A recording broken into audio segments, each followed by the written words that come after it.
Welcome. My name is Jim Shea. I'm the site manager, museum curator here, and what a terrific crowd tonight. Of course, John Bell speaking, so I'm not surprised. We get his fan club here, and of course, you all know Boston 1775. I hope. Who knows his blog? Everybody. Oh, I'm sure. Yeah. As you maybe you don't know, that the Park Service hired John Bell to do a research study on headquarters and home of George Washington here at Cambridge headquarters.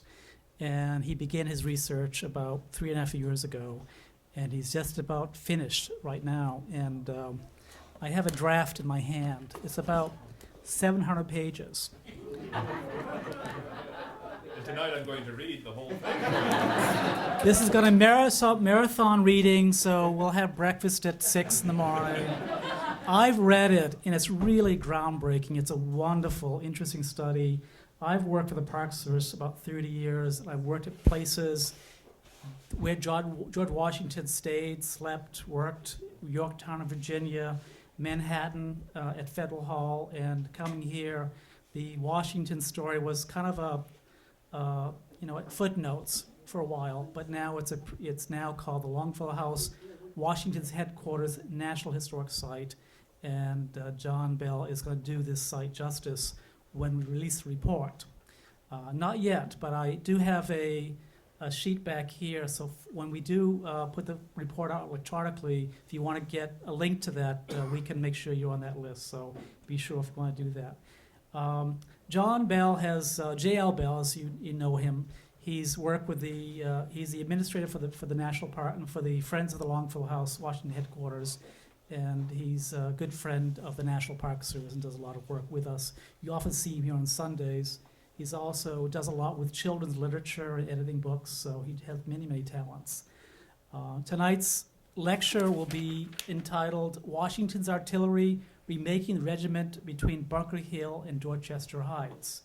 And I also want to, before we continue, thank our friends of the Longfellow House, Washington's headquarters. Can you raise your hand? They make things happen here, pay for programs, do so much for this site. So if you encourage you to join the friends. After the talk, we'll have a Q&A, and then we have a nice reception for John to celebrate his work. So I'll introduce you to John Bell. Thank you.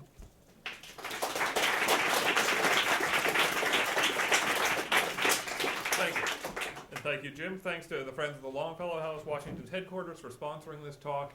And thanks very much to the National Park Service, both for hosting us and for supporting the research that went into it. On June 15th, 1775, the Continental Congress in Philadelphia, acting at the invitation of the province of Massachusetts, took charge of the New England army that was besieging the royal forces inside Boston. That gave the New Englanders the support of the 12 United Colonies at the time, and the Congress also appointed George Washington of Virginia to command that army. The Massachusetts delegates to the Congress assured Washington that when he arrived in Massachusetts, he would find a professional-level artillery regiment.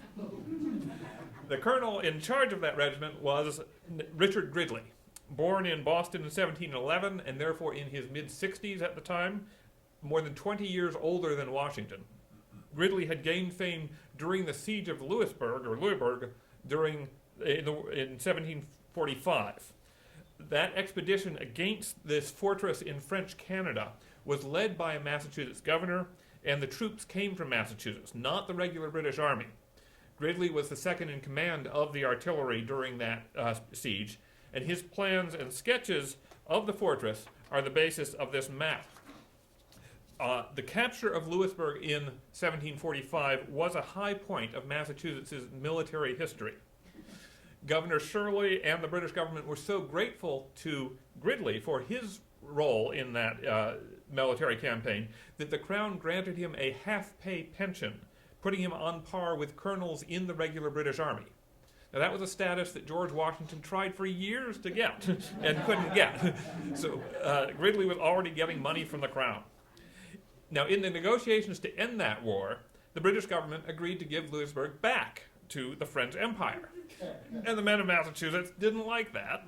and they got to say, "We told you so," just less than 10 years later when the two empires went to war again. Colonel Richard Gridley also served in the French and Indian War, and he in fact went back to Louisbourg in 1758.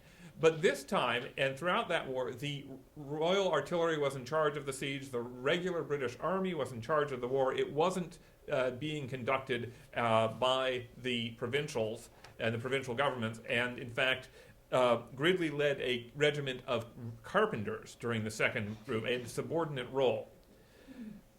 Still, for New Englanders, Gridley was one of their most respected veterans. In the early 1770s, he settled in Stoughton and set up a cannon forge. We don't have a portrait of him, but this is his gravesite with a very impressive monument erected in the late 1800s. On April 21st, 1775, 2 days after the Battle of Lexington and Concord, the Massachusetts Committee of Safety summoned Gridley and offered him the command of the Massachusetts artillery. He said yes under two conditions. First, the Massachusetts Patriots had to guarantee that if the Crown stopped his pension for being a rebel, they would pay him. And second, his youngest son, Scarborough Gridley, had to be a top officer in the regiment. Now, the Committee of Safety had a couple of other men in mind for this regiment as well. One was William Burbeck, the keeper of Castle William in Boston Harbor, which is down here.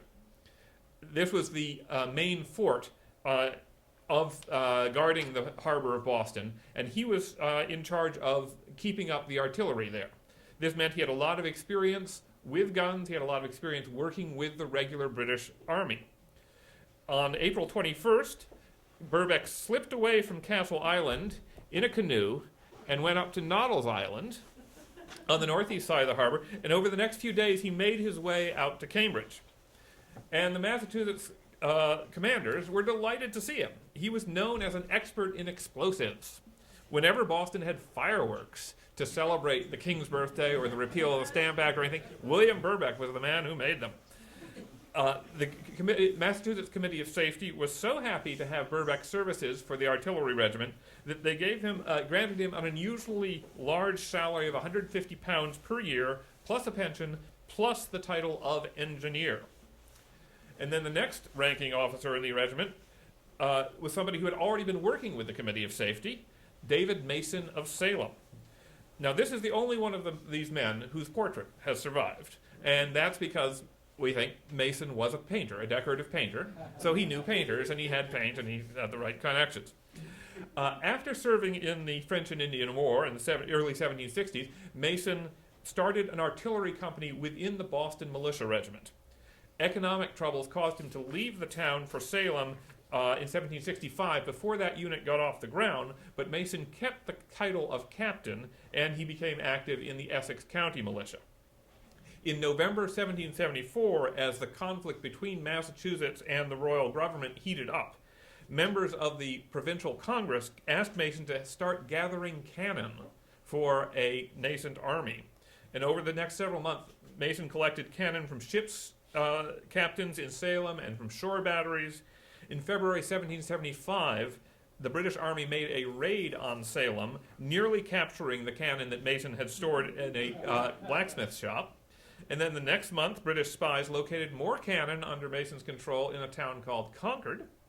And on April 18th, 1775, General Thomas Gage sent troops to Concord to try to find those weapons, and that started the war. So Mason was already deeply involved in the Massachusetts Provincial Congress's artillery efforts even before the war began. So this is the Provincial Congress's artillery command at the end of April 1775, once they made a deal with all these gentlemen. Colonel Gridley had gotten his son appointed as second major. Now, Scar Gridley was only 36 years old. That's more than a decade younger than Mason, who was in turn younger than Burbeck, who was in turn younger than Gridley. Scarborough had no military experience. I don't even know if he had militia experience, but he had the right connections in Daddy. Now, on the night of June 16th, Colonel Gridley went on to the Charlestown Peninsula, here, with Colonel William Prescott and the Connecticut General Israel Putnam.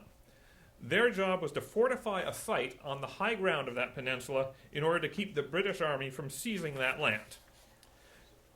Gridley laid out a redoubt on the eminence known as Breed's Hill. He oversaw the start of the digging there, but then went back to Cambridge to get some rest. At dawn, the British in Boston, and which is down here, and on the ships, spotted the provincials across the river and started to bombard their redoubt with cannonballs and shells. And that was the start of the Battle of Bunker Hill. General Artemus Ward sent 4 companies from the artillery regiment into the fight. First came Captain Samuel Gridley of New Hampshire, who was a nephew of the colonel, and then Captain John Callender of Boston. Each of their companies had 2 small cannon called field pieces. And those cannons were 4-pounders, meaning that they could fire balls weighing 4 pounds. Later in the day, Ward ordered 2 more artillery companies onto the peninsula under Major Scarborough Gridley and Captain Samuel Trevitt of Marblehead. But Major Gridley did not go to Breed's Hill. Let's see. There we are. Instead, he stopped on Cobble Hill, which is approximately here, and had his 2 small cannon trade fire with the British vessels in the river. So instead of going over here, where he is supposed to, he was over here, shooting back and forth. He felt that he was covering the retreat, the inevitable retreat, which is not really what you want your top artillery officers to be doing during a battle. Furthermore, he told Colonel John Mansfield of Lynn to keep his infantry regiment nearby out on Cobble Hill to protect those guns in case the British tried to capture them. And Mansfield agreed, even though he was a colonel and Scarborough Gridley was a major, and so the order should have been going the other way. So, of the artillery officers, Captain Trevitt, who was serving under Gridley, got so frustrated by this that he broke away and he led his men onto the peninsula. And once he got there, he discovered that the first 2 companies of artillery were already breaking down. Private Peter Brown provided an infantryman's view of how the artillery had performed. Our officers sent time after time for cannon from Concord in the morning and could get but 4, the captain of which fired a few times and then swung his hat 3 times round to the enemy and ceased to fire. And that was most likely Captain Samuel Gridley discovering that his little 4-pounder cannon couldn't reach Boston from Charlestown, so he didn't see any use to keep firing. After his first shots, it looks like he and his men pulled back. Private Brown went on, "When our officers perceived that the enemy intended to land, they ordered the artillery to go out of the fort and prevent, if possible, from whence the artillery captain took his pieces and returned home to Cambridge with much haste." Now that was probably Captain John Callender. He discovered that his company had been supplied with gunpowder cartridges, hand-sewn sacks of gunpowder that made it easier to load the guns. But these cartridges were too big to fit inside the tubes. As he was pulling back, Callender ran into General Putnam. The general demanded to know why the artillery was going in the wrong direction. The captain tried to explain there were the cartridges. Putnam threw open the boxes on either side of the cannon and said, "You've got plenty of cartridges." Then he pulled out a pistol and ordered Callender at gunpoint to turn around and go back into the fight. So Callender and his men turned around. General Putnam got distracted by something else, and Callender and his men went somewhere else. And they left their 2 4-pounders on the field. That left only Captain Trevitt's artillery company active during the worst of the battle. The records are very confused, but it looks like they lined up with the infantry along the rail fence here. Trevitt's was the only artillery company to do real damage during the fight. Now, Colonel Gridley also came back on the peninsula after his rest and tried to help. The third charge of the British troops overwhelmed the provincials in the redoubt. The Americans ran. Captain Trevitt's company apparently spiked their 2 guns to render them useless and fled. And they, on their way off the peninsula, according to summary creations, they grabbed one of the cannon that had been abandoned by one of the earlier companies. And of the 6 American guns brought onto the peninsula, that was the only one that was not captured. and it was Trevitte's company that got the Gold Star for doing that. At the end of the day, the British had suffered their worst losses in any battle on American soil during the war, over 1,000 dead and wounded. But they had possession of the whole Charlestown Peninsula, which meant that they now threatened the provincial forces in West Charlestown and Cambridge. On the American side, there was a lot of finger-pointing. It took weeks before people started to see the Battle of Bunker Hill as good for the American cause. And at first, people looked around to see who was to blame. General Putnam had an idea. He insisted that the artillery captain he'd met on the battlefield should be arrested and tried for cowardice. Unfortunately, he didn't get the man's name right, and he blamed Samuel Trevitte. Trevitte was under arrest for a short time before commanders recognized the mistake and arrested Captain Callender instead. Officers apologized to Trevitte, but he was so angry that he went home to Marblehead, and his whole company went with him.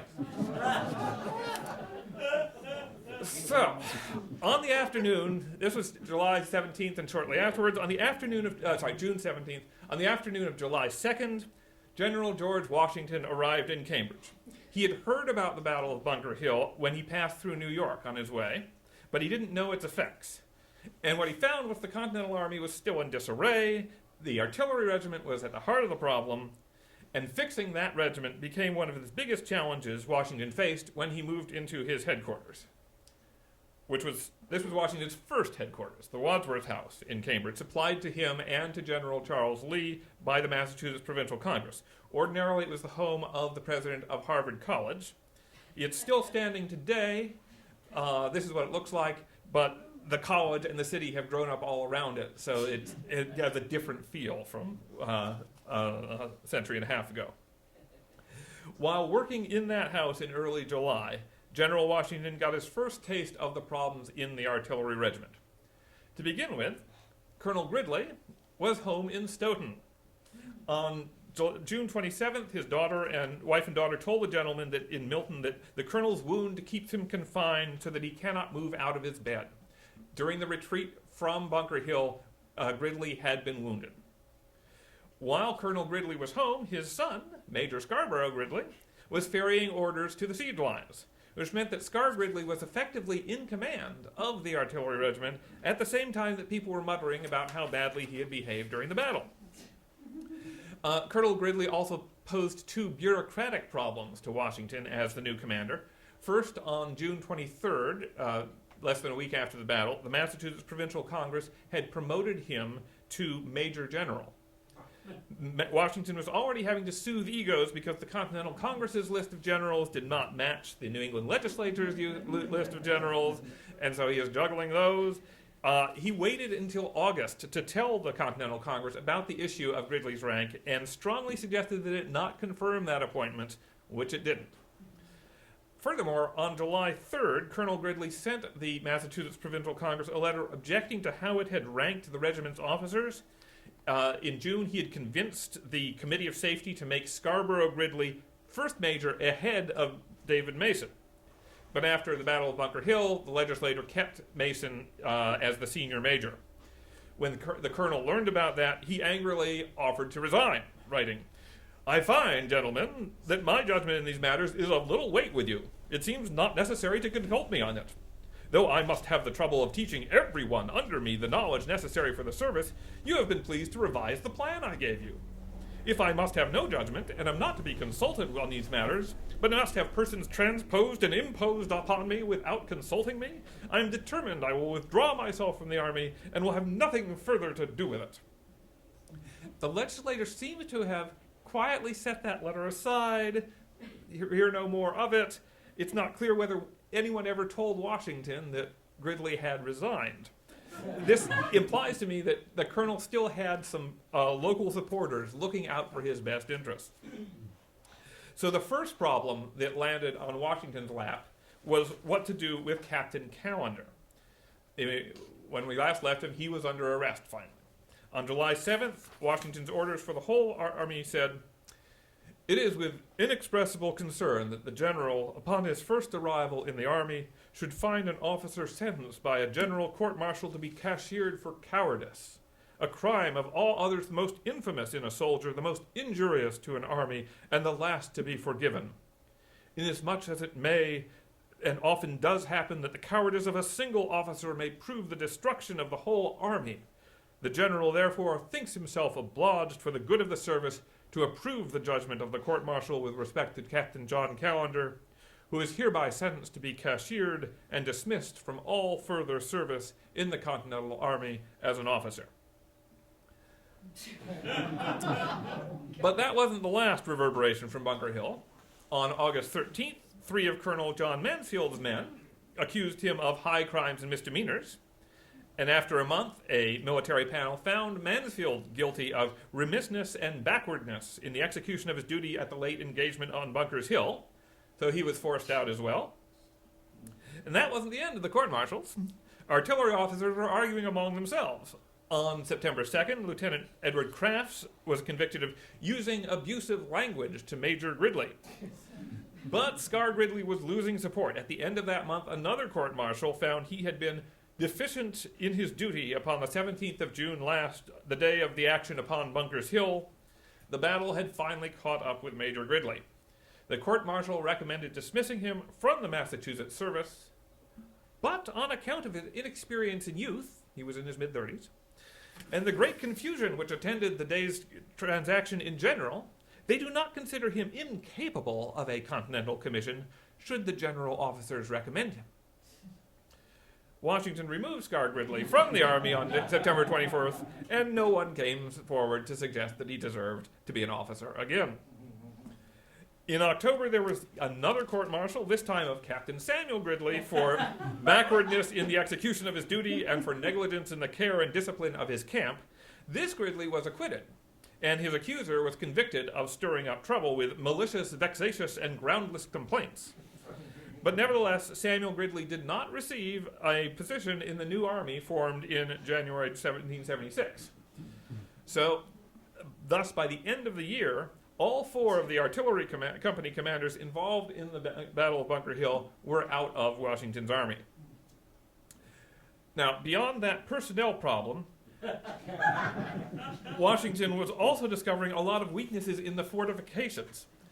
Now, fortification fell under the artillery regiment's responsibilities because military engineers were then considered part of the artillery corps. It was up to them to figure out how to keep the British forces from marching off the peninsulas from Boston and from Charlestown, or landing anywhere else using boats from the castle or from either the territories they held. Unfortunately, it turned out that Burbeck and Mason were skilled in gunnery and explosives, but not really in designing and building fortifications. They didn't have that much experience. Now, Washington didn't have much experience in that field either. His third in command, General Charles Lee, had spent many years in the British Army and wasn't shy about giving his opinions on anything. On July 4th, Lee wrote back to Robert Morris in Philadelphia, "We find everything exactly the reverse of what had been represented. We were assured at Philadelphia that the army was stocked with engineers. We found not one. We were assured that we would find an expert train of artillery. They have not a single gunner, and so on. So far from the men being prejudiced in favor of their own officers, they are extremely diffident in them, and seem much pleased that we are arrived." Later, Lee told Dr. Benjamin Rush that, "As for the abilities of their engineers, I really believe not a single man of them is capable of constructing an oven."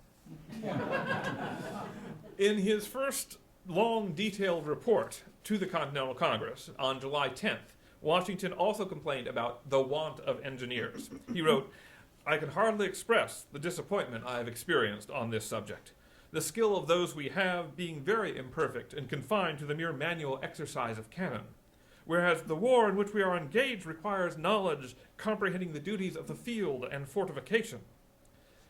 Naturally, this complaint upset the Massachusetts delegates. The Virginian, Benjamin Harrison, warned Washington, "Some folks here seem much displeased at your report." John Adams wrote home to a protege, "I beg you would let me know, what is become of Colonel Gridley and Mr. Burbeck?" James Warren, Speaker of the Massachusetts House, wrote back to Adams, "Gridley is grown old, and is much governed by a son of his, who vainly supposed he had a right to second place in the regiment, that is, before Burbeck and Mason. The Congress thought otherwise. He was sulky, We had much trouble with them, and I understand the general has his share yet. So removing Scar Gridley at the end of September relieved a bit of that problem, but General Washington still needed to find people who knew about military engineering.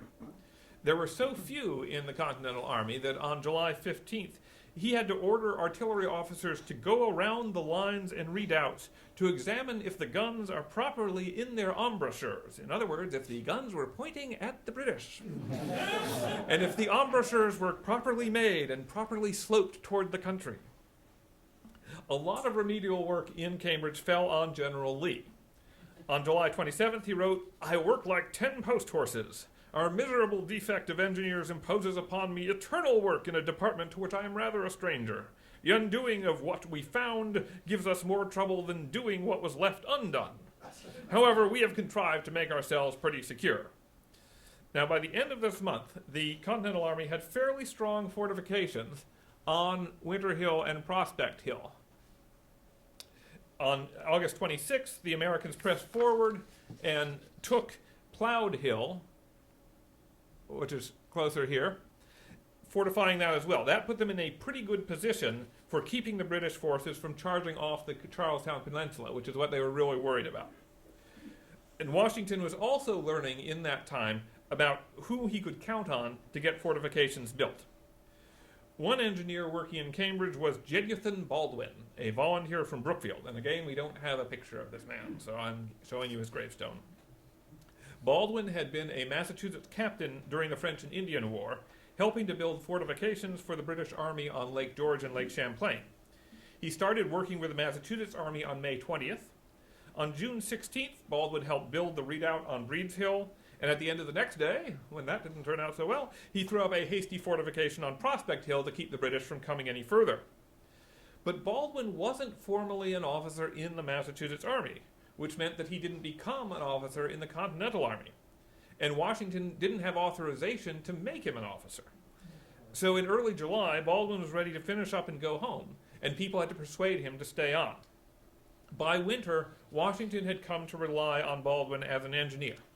The general invited him here to headquarters on Christmas and for dinner the next day, and Baldwin helped to build the works at Cobble Hill in Cambridge and at Sewell's Point in Brookline. Baldwin left a diary, which is now at the Massachusetts Historical Society, which shows how he supervised, a very detailed story of how he supervised the building of fortifications at Leechmere's Point in East Cambridge in late 1775. The provincial legislature, the Massachusetts legislature, paid Baldwin in October, but it wasn't until the siege was over and he had moved with the army to New York that he finally received a commission from the Continental Army. Down in Roxbury, down here, the provincials had been erecting fortifications since the first night of the war, and the works there were in pretty good shape, as Washington and Lee found when they visited Roxbury on July 5th, 1775. Much of the credit for that went to a lieutenant colonel from Sutton, Massachusetts, named Rufus Putnam. He was a nephew of General Israel Putnam.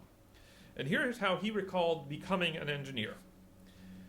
"My regiment was stationed at Roxbury under the command of General John Thomas, and immediately after the Battle of Charlestown, the 17th of June, the general and field officers of that station met in council to advise what was best to be done in our exposed situation. It was the unanimous advice of the officers convened that some lines of defense should be immediately commenced for the securing the troops from surprise and protection of the town. The general informed us that he had applied for Colonel Gridley to come over from Cambridge, but he could not obtain him, and he was the only engineer on that side and the only one he knew of. Some of my acquaintance, and by this Putnam meant really General William Heath, mentioned me as having been employed in that line in the late war against Canada. I informed the general that I had never read a word on the subject of fortification, and that it was true that I had been employed on some under British engineers, but pretended to no knowledge of laying works. But there was no excuse would do, undertake I must. Oh, what a situation we were in! No lines to cover us, better than a board fence in case the enemy advanced upon us, and this we had reason to expect. Necessity, therefore, was upon me, undertake I must. I immediately commenced tracing out lines in front of Roxbury towards Boston and various other places on the Roxbury side, particularly at Sewell's Point. It was my good fortune to be at this place when General Washington and General Lee came over to examine the situation of the troops and works on Roxbury side of the river, and I was not a little gratified and encouraged from their particular approbation of the plan of the works I had laid out. General Lee spoke much in favor of the works at Sewell's Point, compared with those which had been constructed on Cambridge side. Now, I have to say that reading Putnam's recollections is a challenge because he did not have good spelling or punctuation. He was not a learned man. When he talked about not having read a lot in engineering, it's pretty clear. That's believable. But he was good in the field and became one of George Washington's most valued field engineers in 1775. Now, while on their way back from Roxbury on the evening of July 5th, Washington and Lee met another man who had helped to oversee the works there. That man was Henry Knox, a 25-year-old bookseller from Boston. In June 1774, he had married Lucy Flucker, daughter of the Royal Secretary of Massachusetts. And many people expected him to support the royal government from then on. But that summer and fall, Knox appears to have become a conduit of information to the Patriots. And after the war began, he and Lucy slipped out of Boston, and he started working with the provincial army. Now, Knox worked with the army, not in the army. He was a gentleman volunteer, which was a traditional way for wealthy young men, and Knox was not wealthy, but he wanted to be one, to show their talent and their interest in an officer's commission when it became available. Knox told his wife Lucy, "As I was going to Cambridge, I met the generals, who begged me to return to Roxbury again, which I did. When they had viewed the works, they expressed the greatest pleasure and surprise at their situation and apparent utility, to say nothing of the plan, which did not escape their praise." So he is actually drawing out the architectural plan for this, and Washington and Lee liked that. Washington took a personal liking to Knox, and invited the young man to dine at his new Cambridge headquarters, here at the John Vassall House on August 8th. In late September, he invited Lucy Knox as well. Baldwin, Putnam, and Knox were the most important of the new engineers in the Continental Army, even though in the fall of 1775, Baldwin and Knox weren't in the Army, and Putnam was still officially an infantry officer. Another officer who offered his services as a volunteer engineer was Peleg Wadsworth of Kingston, Massachusetts. General John Thomas, who was from the same town, recommended Wadsworth for some fortification assignments, and in the fall, Washington sent him to Cape Cod to report on how to guard the harbor there. That was Wadsworth's only independent assignment, but I mention him because he has a special significance for this house, because one of his grandsons was Henry Wadsworth Longfellow. In the middle of July, 1775, General Washington moved into the house where Longfellow and his family later lived. Back in 1775, it was still legally the property of John Vassall, a loyalist who had fled to Boston. It was also smaller and painted gray. This was where Washington addressed the knotty management problems posed by the artillery regiment. Colonel Gridley was still officially in charge of both the artillery and the engineering, and that arrangement just wasn't working. In October, the Continental Congress sent a committee of 3 members from Philadelphia to meet with General Washington about reorganizing the Army for 1776. And those 3 men were Benjamin Franklin, Thomas Lynch of South Carolina, and Benjamin Harrison of Virginia. For 3 days, they met with Washington and representatives from the New England governments in that house. On October 3rd, after the Massachusetts officials had left headquarters, and I think that's significant, they had gone home, that part of the meeting was over, only then Washington brought up problems of the artillery regiment. Now it was item 14 on a crowded agenda for that day. Very unhappy disputes prevailed in the regiment of artillery. Colonel Gridley is become very obnoxious to that corps, and the general is informed that he will prove the destruction of the regiment if continued herein. What is to be done in this case? What had made Gridley very obnoxious to the corps? Well, around that time, General John Thomas had told John Adams that Gridley appears to me to be superannuated. He was too old to get anything done. And, of course, his favoritism towards his son and his nephew was probably not making him any more popular. The meeting at headquarters agreed that Washington had the authority to approve all the officers in the new army, and If it shall appear that the difference is irreconcilable, Colonel Gridley be dismissed in some honorable way, and that the half pay which he renounced by entering into the American Army ought to be compensated to him. So the Continental Congress was going to take over his pension. Item 16 on the agenda for that discussion was, engineers are also much wanted. Where can they be got? The official notes of the meeting say, agreed to recommend to the Congress Henry Knox, Esquire, and Lieutenant Colonel Putnam, who have skill in this branch as assistant engineers with suitable pay and rank as lieutenant colonels. Now, those notes from the meeting masked a disagreement among the men there.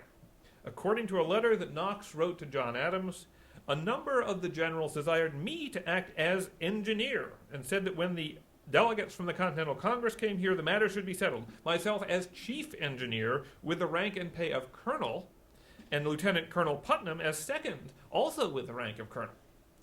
Franklin agreed with that plan, but Harrison and Lynch did not. According to Knox, they did not see proper to engage for any other rank than that of lieutenant colonel for assistant engineers. It might have been a matter of expense, it might have been a matter of Knox's youth and inexperience. At 25 years old, he was almost 40 years younger than Gridley, the man he was supposed to be replacing. When Knox heard about the conference's decision and what they were offering him, he wrote to Adams saying that he would rather decline the post of assistant engineer and the rank of lieutenant colonel, although he promised to remain with the Army as a volunteer. Well, on November 8th, General Washington threw his weight behind the effort to reshape the artillery regiment and to put Knox in charge. He told the Congress, the Council of Officers are unanimously of opinion that the command of the artillery should no longer continue in Colonel Gridley, and knowing of no person better qualified to supply his place or whose appointment will give more general satisfaction, have taken the liberty of recommending Henry Knox, Esquire, to the consideration of the Congress. Washington was no longer nominating Knox simply as chief engineer. Instead, he wanted Knox to be the colonel in charge of the regiment, and immediately, not in January, right away. It's notable that William Burbeck and David Mason, the top two officers that Knox was being installed over, did not object to this appointment. I found some hints that they may have privately resented being superseded by a much younger man, but they didn't try any campaign against Knox. People were agreed that he was the best candidate for this job, certainly better than Colonel Gridley. The Continental Congress accepted Washington's recommendation on November 17th, agreeing to replace Colonel Gridley on account of his advanced age and promising to pay his pension. The Congress made Knox its unanimous choice as colonel of the Regiment of Artillery. In December, General Washington told the Congress that Colonel Gridley expects to be continued as chief engineer in this army. The general added, we have no one here better qualified, though he has done very little hitherto in that department, and promised to take care that he pays a better attention to that job. In effect, Gridley was kicked upstairs, given a new title with less responsibility. This was the new hierarchy in the artillery regiment. And you'll see a new name, John Crane. He was the head of a small company of artillerists from Rhode Island who came up with General Nathaniel Greene. Crane had actually was a Boston native. He had trained with the Boston militia, and he left town rather suddenly after participating in the Boston Tea Party. He was a very good field artillerist. He had an excellent eye for aiming those cannon, and he had participated in raids on British positions during the siege. So he was very much like Knox. He was a young man of talent, and he was promoted over more senior candidates who had more militia experience because Washington, who now had the authority to appoint anyone, saw more potential in him. Even before the Congress had chosen Knox to be the artillery colonel, he had accepted a mission from General Washington that would greatly increase the regiment's firepower. On November 16th, the general gave Knox these orders. You are to proceed in the most expeditious manner to New York City. After you have procured as many necessaries as you can there, you must go to Major General Philip Schuyler in Albany and get the remainder from Ticonderoga, Crown Point, or St. John's, if it be necessary, from Quebec, if in our hands. The want of them is so great that no trouble or expense must be spared to obtain them. And now those necessaries were heavy cannon. This is a photograph of Fort Ticonderoga on the western side of Lake Champlain in New York, which has been extensively rebuilt. And this is a photo of Crown Point, which has not been. And it's more to the north. It is, at the time, it was equally important, equally well equipped. These were both fortified outposts of the British Empire.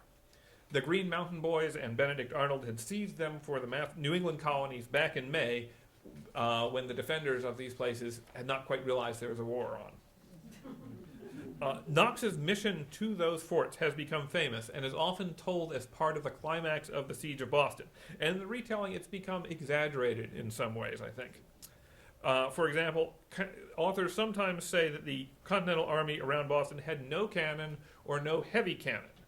In fact, the Army had dozens of cannon. The ordnance included at least 2 24-pounders and 2 18-pounders down here in Roxbury. The artillery regiment wasn't able to make full use of those big guns because of the shortage of gunpowder and shot, and because they were too far away to really threaten the town of Boston, where the British were, or the ships in the harbor. But the regiment did have heavy cannon before Knox's expedition. Another common misunderstanding is that the plan to bring cannon from northern New York was Knox's own idea, and that many other people thought that it was a fool's errand. In fact, back in May, when the Massachusetts Committee of Safety had sent Colonel Benedict Arnold to capture Fort Ticonderoga, it ordered him to, quote, bring back with you such of the cannon, mortars, and stores, etc., as you shall judge may be serviceable to the Army here. On October 23rd, the conference at headquarters agreed that the Army should fetch artillery from New York and Crown Point. So that was common knowledge, that you should get cannon from there. I see 2 reasons why the Army had not already done that. One was that for most of the summer and fall, it was unclear whether General Schuyler would need the guns there, either to stop a British Army thrust down from Canada or to support an American Army thrust up into Canada. In late October, that thrust was taking place. Schuyler had sent General Richard Montgomery against Montreal. The first reports coming down were positive, so presumably Schuyler no longer needed any guns that he wasn't using at the time. And the second factor in the timing of Knox's expedition, I think, is that winter was when New Englanders traditionally moved their heavy goods, when they moved the huge tree trunks for ships' masts, when they took their crops into the ports to sell. It was much easier to move heavy loads on sleds over packed snow and ice. Many authors and artists portray Knox's mission as hampered by the wintry weather. But in fact, he wanted to take advantage of icy conditions. On December 5th, Knox wrote from Lake George that the conveyance from hence will depend entirely on the sledding. If that is good, they shall be immediately moved forward. Without sledding, the roads are so much gully that it will be impossible to move a step. Knox started back on December 9th, having picked out 43 cannon, 14 mortars, and 2 howitzers, ordnance that altogether weighed nearly 60 tons. With his younger brother William's help, Knox arranged for those guns to be loaded onto boats and floated down to the Lake Champlain, Lake George. He ordered 42 exceeding strong sleds and rented 80 yoke of oxen, and told Washington that he was trusting that we shall have a fine fall of snow. Instead, in early January, a cruel thaw kept the Hudson from freezing over at Albany. The procession then had to stop in Blandford and again in Springfield because the roads were muddy instead of hard frozen. Again, the biggest problem for Knox came from the winter not being harsh enough. Colonel Knox's noble train of artillery finally reached Framingham on January 24th. He went on to Cambridge, to this house, to report in, and General Washington was finally able to present him with his official commission as colonel of the artillery regiment. Knox's biggest strength in this expedition and throughout the war was in administration. He wasn't the best field artillery officer in the Army, he wasn't the most experienced military engineer, but he was excellent with working with people and good at figuring out what needed to be done on a big project. He was young, energetic, and committed. By pushing for Knox to become the artillery commander, Washington had solved a lot of the problems in managing that regiment. Once General Washington had more heavy guns, Knox brought back a third 24-pounder and 11 more 18-pounders. he and his commanders had to figure out how to use them. The gunpowder supply was still tight. Washington wanted to inflict heavy casualties on the British to make the government in London pull back from the conflict. And he wanted some battlefield glory, probably. So his proposal to his generals in July, and then he brought it up again in February, was to attack the British positions over the ice that developed in the shallow water on either side of the neck, sending hundreds, thousands of men charging across the ice at fortified positions. All the generals met in the Council of War here. Everyone but Washington voted against this idea. Instead, they approved General Artemus Ward's suggestion to fortify a position on the Dorchester Peninsula, one of these high points, and try to bring on either to threaten the ships in the harbor and the town, or to cause the British to come out and try to take that high point, as they did with Bunker Hill, so that they could, the Americans could try to inflict heavy casualties on them again. On February 11th, Washington and several top officers and his engineers, Knox, Gridley, and Putnam, went to view the peninsula. The next day, several of those men actually went on to the high points of the peninsula.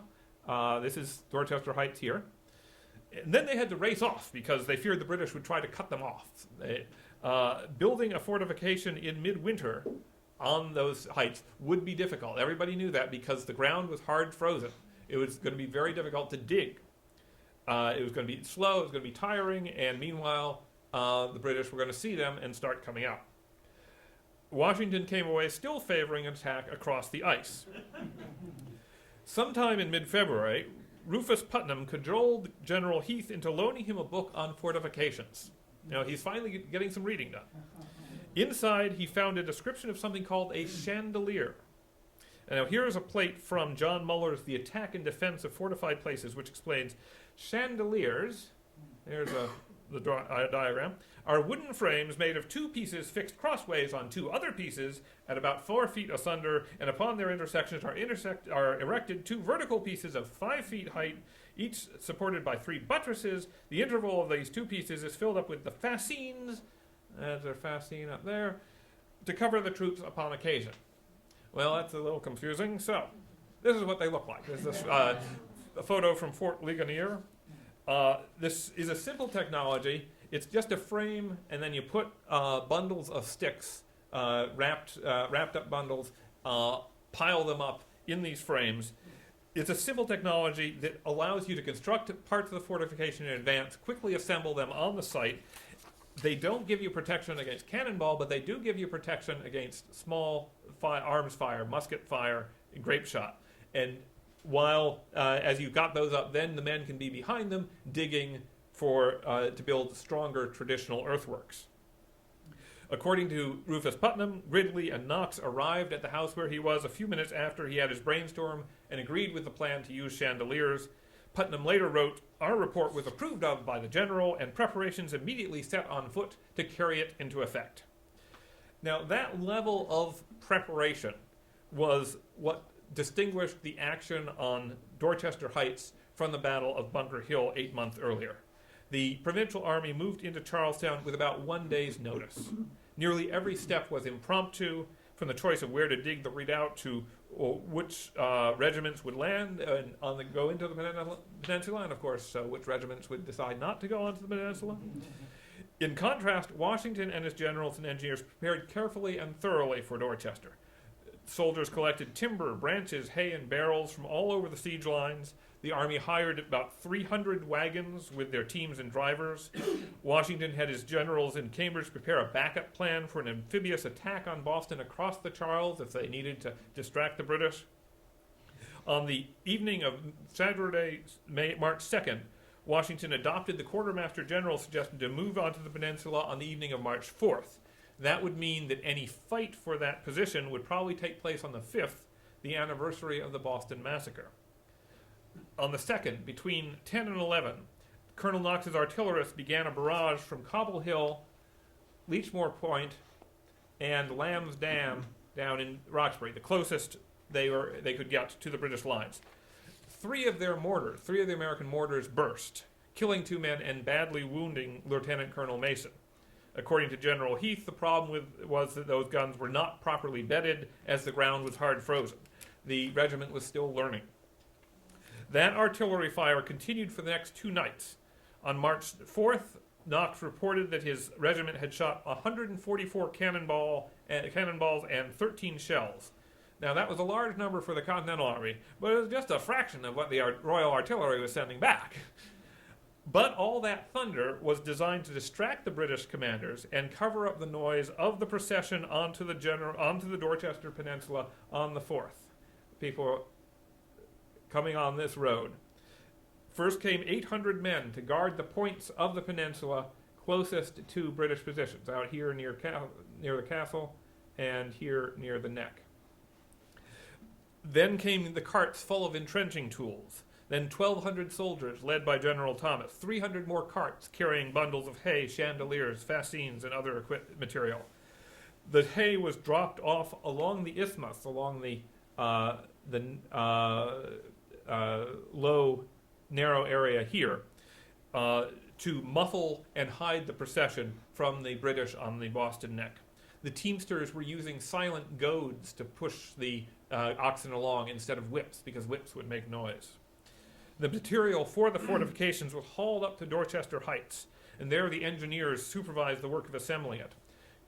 General Thomas told a local writer that he pulled out his watch and found that by 10 o'clock at night they had got 2 forts, one upon each hill, sufficient to defend the men from small arms and grape shot. An artillery officer named Solomon Nash stated, "We carried 6 12-pounders and 6 or 8 field pieces over there, and about 3 o'clock in the morning 2 companies of artillery went on." Colonel Knox had brought some of those cannon from New York. The wagons continued to make trips, bringing material to be assembled into barracks. They were going to be up there for the long haul, 600 soldiers. The men on the heights started to dig into the hard ground to strengthen their positions behind those chandeliers. Now, that was exhausting work, but unlike what happened at Bunker Hill, reinforcements arrived about 4 o'clock in the morning to take over the work and spell those soldiers. And with that second wave came General Washington. He reportedly told the men, "Remember, it is the 5th of March, and avenge the death of your brethren." The general withdrew before daybreak, but his presence showed his support for the soldiers. In the morning, the British commanders spotted the works on Dorchester Heights, threatening the town and the fleet, too high for the Royal Artillery to reach. General William Howe told his superiors in London that the overnight construction of very extensive works must have been the employment of at least 12,000 men. Well, there weren't 12,000 men on the peninsula, but because of what Washington and his commanders had learned from Bunker Hill, he had found the right personnel, he had prepared well, his army was in position to force the British out of Boston less than 2 weeks later. The artillery regiment that marched to New York that spring had been totally re-engineered from the one that Washington had found when he arrived at Cambridge 9 months before. Thank you.